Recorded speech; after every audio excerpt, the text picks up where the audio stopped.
इसका मतलब ये नहीं है कि आपको एग्जैक्टली सेम रूटीन फॉलो करना है। एक डायरी में मैंने लिखता था कि ये मेरा। Hi friend, welcome back one second.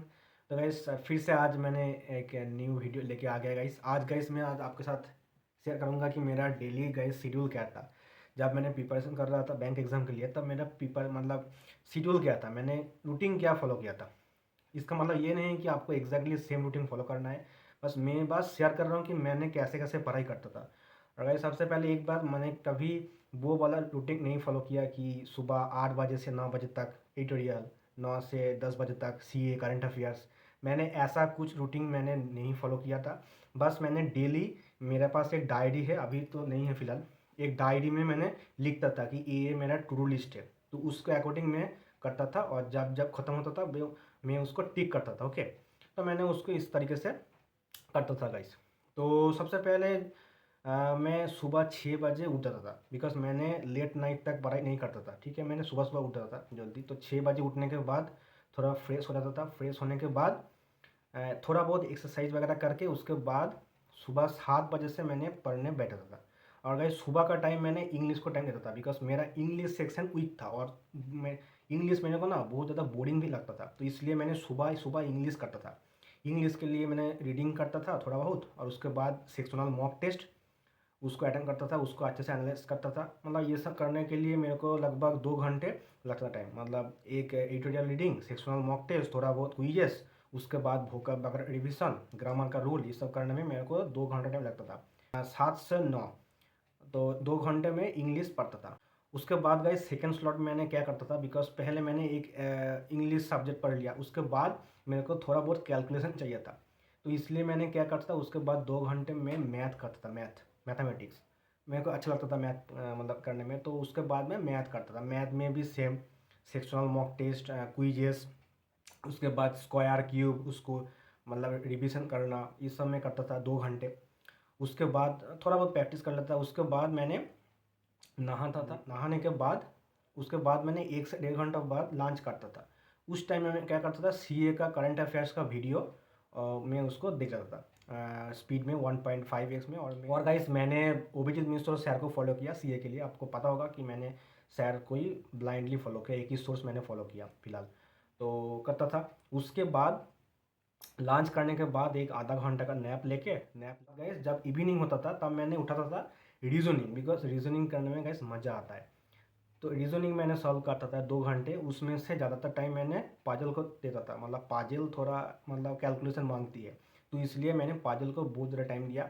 और वहाँ पर भी मैंने सेक्शनल मॉक टेस्ट, क्विजेस, ये सब अटेंड करता था रीजनिंग में। तो ये सब करने में 2 घंटा टाइम लगता था। उसके बाद गाइस उसके बाद थोड़ा चाय वाय मैंने पीता था, चाय स्नैक्स, थोड़ा वॉकिंग वगैरह करता था छत में जाके। तो उसके बाद जब शाम होता था, तब मैं देता था गैस मॉक टेस्ट। रेगुलर मैंने डेली एक प्री का मॉक देता था, और शाम को बैठ के मैंने एक मॉक दे देता था। बिकॉज शाम में क्या होता है ना, एनर्जी थोड़ा लो हो जाती है, और जब एनर्जी लो होती है तब प्री का मॉक देना चाहिए।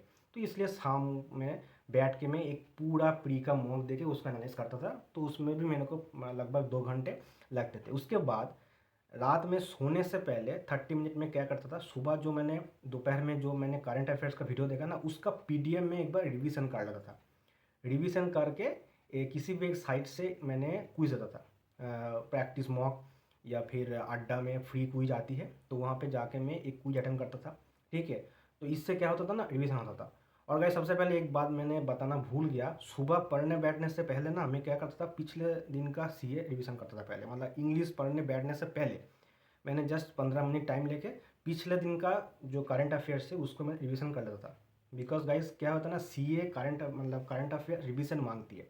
रिवीजन जितना ज़्यादा करोगे उतना उतना फ़ायदा होगा, तो मैं करता था। उसके बाद गाइस मैं रात में खाना खाने के बाद सो जाता था, बिकॉज मैंने लेट नाइट नहीं पढ़ाई करता था। तो लगभग मैं डेली 8 से 9 घंटे पढ़ाई करता था। बीच बीच में गाइज डीप भी आता है, कभी कभी पढ़ने का मन नहीं करता, तो होता है, उतार चढ़ाव आता ही है। तो इसलिए परेशान होने की कोई बात नहीं, बस कंसिस्टेंसी मेंटेन करना ही है, डेली पढ़ना है थोड़ा थोड़ा। एक दिन अगर लैग भी आ जाए तो कोई बात नहीं, उसके अगले दिन फिर से पढ़ना है। तो कंसिस्टेंसी इज़ द की। ठीक है, बैंक एग्ज़ाम के लिए कंसिस्टेंसी चाहिए और कुछ नहीं। तो अगर आप लोग ऐसे करोगे, एक प्लान बनाओ, एक शेड्यूल बनाओ, एक शेड्यूल होना चाहिए। टाइम फिक्स मत करो कि मैंने इस टाइम के बीच में ये कभी कभी मैं क्या करता था ना, मतलब सुबह सुबह रीजनिंग की जगह, सॉरी इंग्लिश की जगह में करंट अफेयर्स पढ़ लेता था। मतलब मैं सफल करता था, ऐसा नहीं कि ये फिक्स्ड था, एकदम फिक्स नहीं था, मैं सफल करता था। कभी कभी पहले मैथ कर लिया तो कभी कभी पहले रीजनिंग कर लिया, बट जो मॉर्निंग टाइम होता था वो हमेशा मैंने फिक्स करता था सीए के लिए और इंग्लिश के लिए, बिकॉज ये दोनों सब्जेक्ट सबसे ज़्यादा बोरिंग होती है। और सुबह में क्या होता है ना, उठने के बाद माइंड फ्रेश होता है, तो अगर सुबह में जाके आप ये दोनों सब्जेक्ट में से किसी भी एक सब्जेक्ट पढ़ लो ना, तो आपको मदद मिलेगा, याद करने में थोड़ा आसानी हो जाएगी। तो इसलिए मैं सुबह इसको कर लेता था, ठीक है। और मैं सफल करता था, कभी कभी इवनिंग में मैं मॉल दे देता था, उसके बाद रीजनिंग सॉल्व करता था, ऐसे मैं सफल करता था। बट ये जो मैंने बताया, ये मतलब मोस्टली टाइम मैंने इसको ही फॉलो किया। तो ठीक है, तो आप भी एक रूटीन बनाओ, मतलब एक माइंडसेट बनाओ कि मेरे को इस सब्जेक्ट इस टाइम पढ़ना है बस, फिर बीच बीच में उसको सफल करते रहो। ऐसे ऐसे अगर प्रिपरेशन गाइस करोगे तो सक्सेस मिलेगा। तो guys thank you all the very best. अगर आप लोगों का कुछ भी डाउट है तो गाइस मेरे को कमेंट सेक्शन में पूछ सकते हो, मैं ज़रूर रिप्लाई कर दूंगा। अगर किसी भी टॉपिक में आपको वीडियो गाइस चाहिए तो मेरे को कमेंट में बताओ, उस टॉपिक में मैं वीडियो गाइस बना दूंगा, ठीक है। इससे क्या होगा, आप लोगों को थोड़ा मोटिवेशन मिलेगा, थोड़ा जानकारी मिलेगा कि कैसे क्या करना चाहिए। और गाइस अगर वीडियो अच्छा लगे तो कमेंट करना और लाइक शेयर कर देना, सब्सक्राइब अगर इच्छा है तो गाइस कर सकते हो। Thank you all the very best.